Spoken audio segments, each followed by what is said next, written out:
Traveling the Vortex. Side Trip.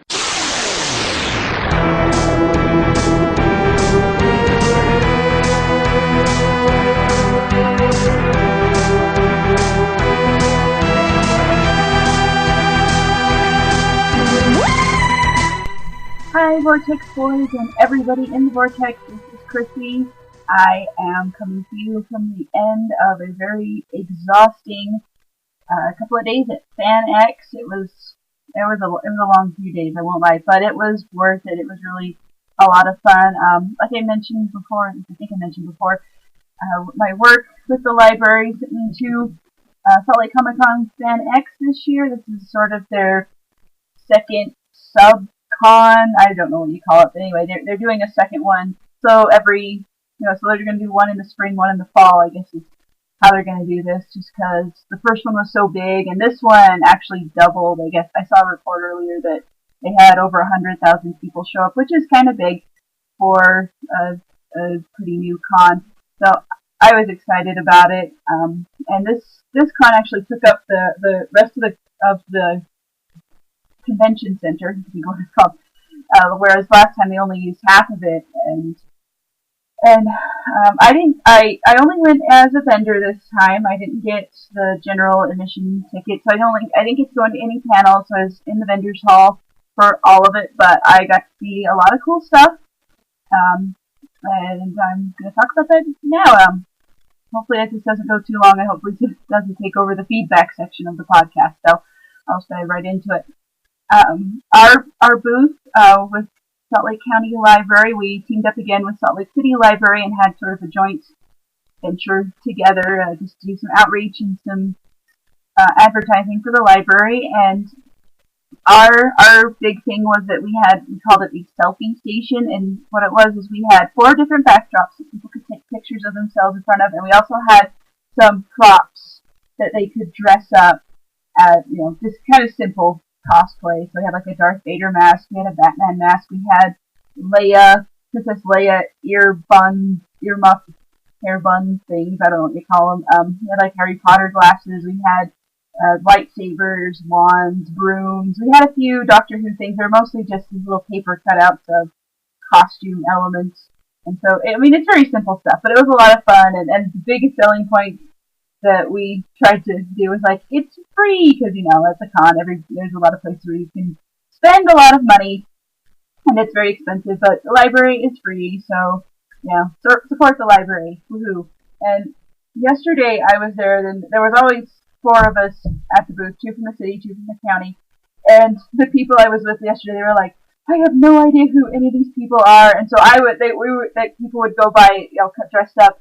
And I'd say, oh, that's so-and-so from Star Wars, that's so-and-so from Lord of the Rings, that's from Harry Potter, that's from Doctor Who, that's from this and that. And the only time I didn't know what they were was if they were something from like maybe a video game that I wasn't familiar with, or if it was something that somebody made up. But it was kind of fun, and it was kind of nice because they were just like, oh, we're so glad you're here because you know what's going on. And I was kind of like, hi. So I just want to talk about some of the cosplayers I saw. The one that impressed me the most, I think, was an Ewok. It was this little person dressed as an Ewok, and it had this really cool-looking fur jumpsuit sort of thing.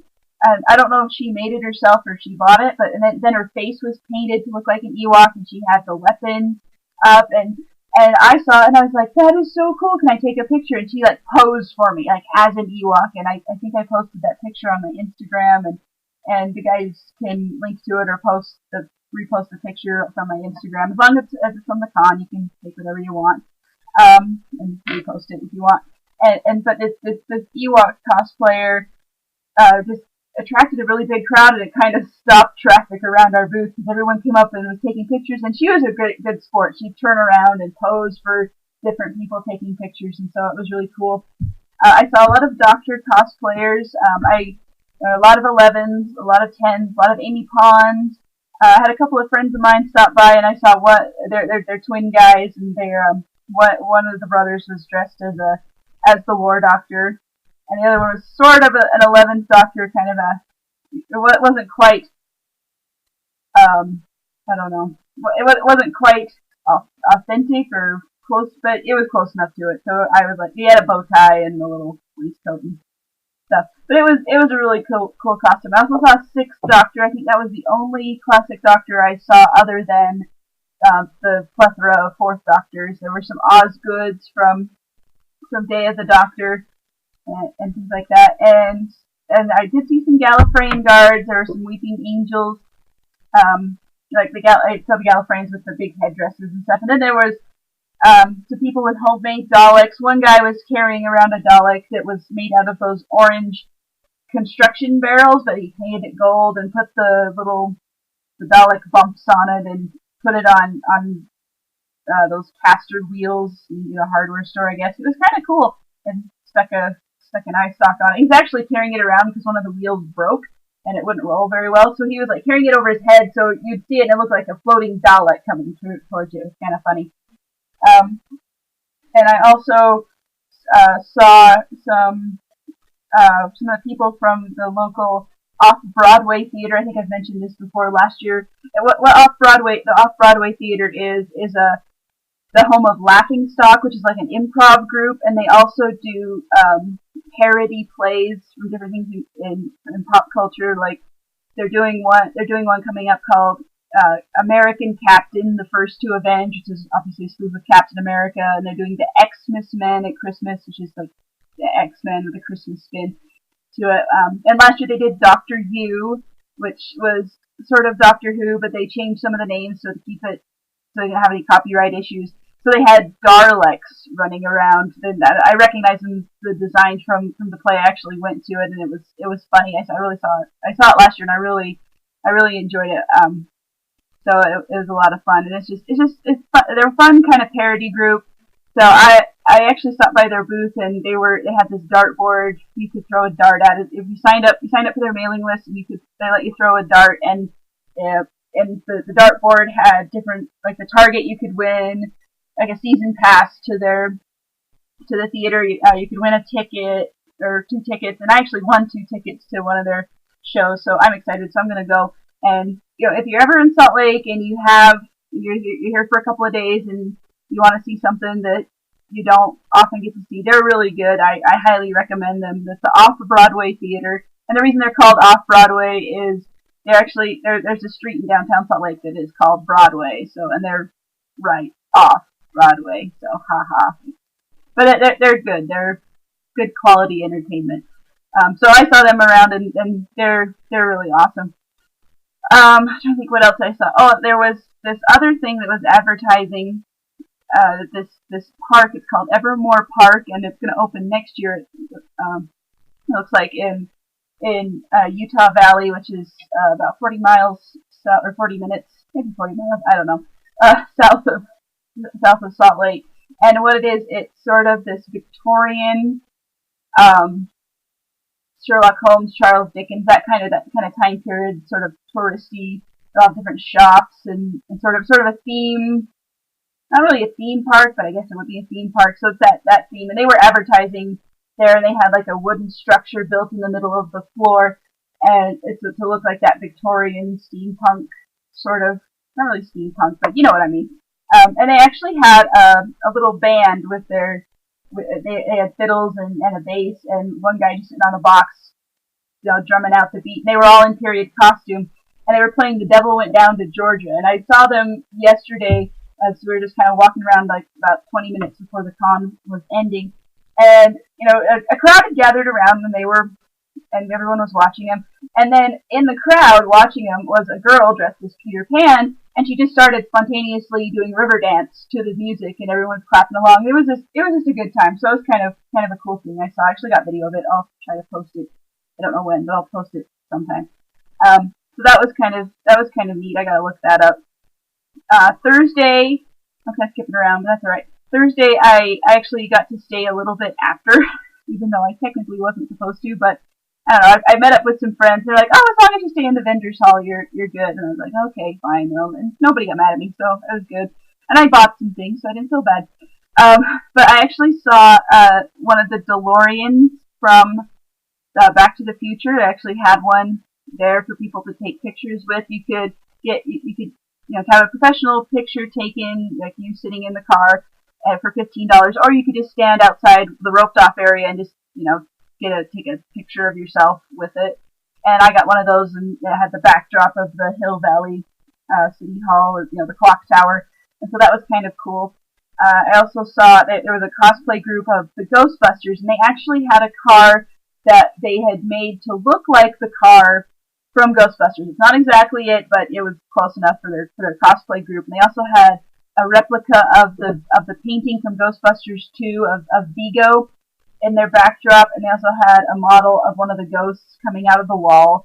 And we could take pictures with them for free with the cosplay group, and there was a line, and there's just a guy standing there dressed as one of the Ghostbusters, and you take pictures with him, and that was neat. And they also had there was another group that I think they're called the 501st Legion. I could be wrong on that, but I've seen them. They've come to library events, and they're a Star Wars cosplay group. They dress as stormtroopers and Empire lackeys and Jedi and things like that. And they were doing pictures with people. I actually got to hold one of their guns and pretend I was shooting somebody. So that was kind of it was an interesting, it was a fun picture. And they also and another thing that was there was the original Batmobile from the 1960s Batman TV show, and they were charging a lot for those pictures, and so I didn't get a picture with that one, but I got a picture of it, so I was okay with that. And speaking of pictures, they had in the vendors hall, it was the same place they had it last year. At the back of the vendors hall was where all the autograph tables were. And I was the first day I was there, I was taking a break, just kind of walking around, and I got stuck in the crowd right in front of where Carl Urban's table was. He was actually there signing. Carl Urban, he played Bones in the new Star Trek movies. He played Aomer in the Lord of the Rings movies, and he's in this show. I think it's Being Human. I haven't seen it yet, but my dad speaks highly of it, and it's on my list of things to watch because I like Carl Urban and I want to see that show. But anyway, I could see him, and I couldn't go anywhere because the crowd I gotten kind of stuck in the crowd. So I had my phone with me, and I had a good view, and I took a picture of him from back, and I was like, hey, I got a picture of him, even though it wasn't up close, but it was kind of cool.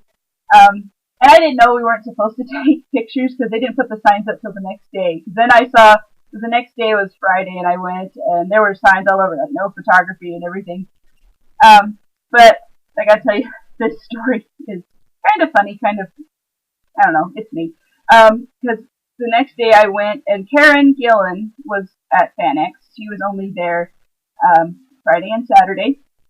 And her table was kind of down toward the end where they had more of the more, I guess, in-demand guests, you could call it. They had a bunch of people from Star Trek: The Next Generation, and William Shatner was there on the Thursday, and Patrick Stewart was a last-minute surprise guest that they announced. He was only going to be there on the Saturday, and that was the day I wasn't going to be there, but that's okay.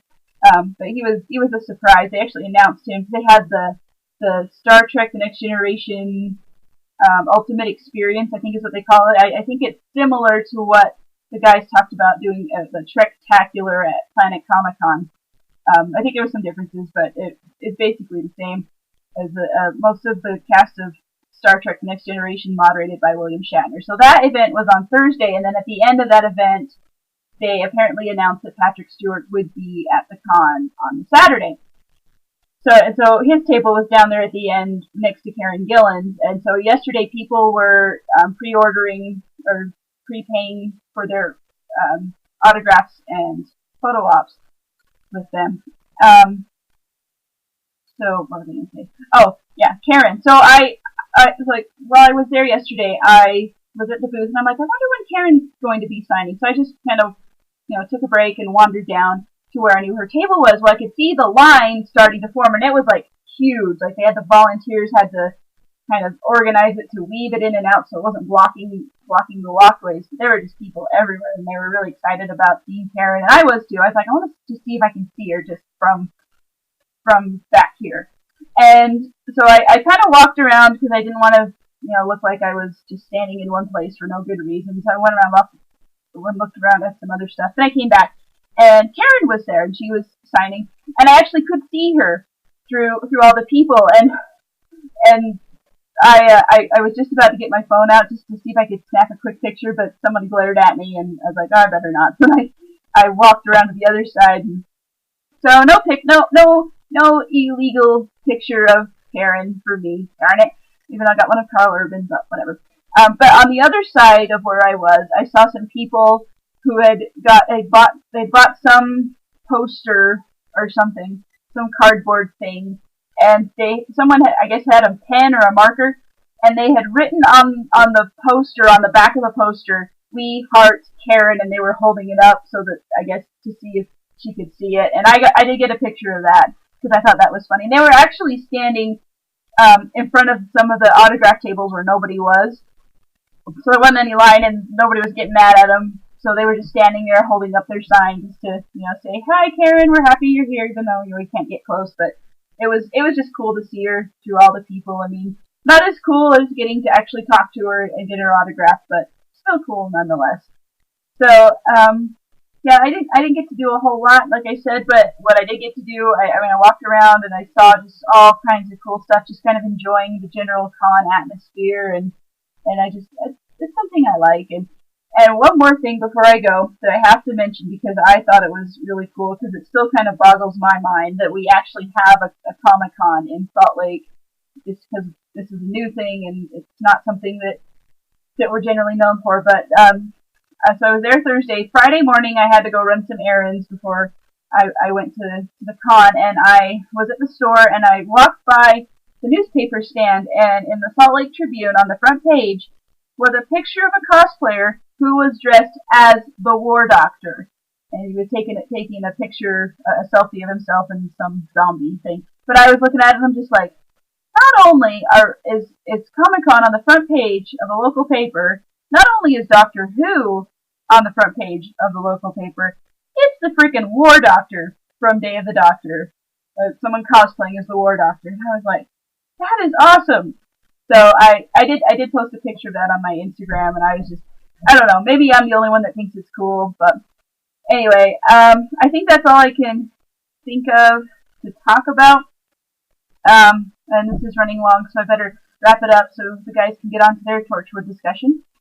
Just one more thing, I thank you all for your congratulations and well wishes on the birth of my nephew. I'm really excited. I haven't met him officially yet. I haven't been able to get down to where my sister lives to see him, but he's cute. As I can tell from, as far as I can tell from the pictures, mom and baby are doing quite well. Everybody's just exhausted, but everybody's happy and everything's good. So I will wrap this up, and this is me signing off from FanX Comic-Con 2014, and I will talk to you all later. Bye-bye! You have been listening to Traveling the Vortex. Doctor Who and all of its associated programs are owned and trademarked by the BBC. No infringement is intended or implied.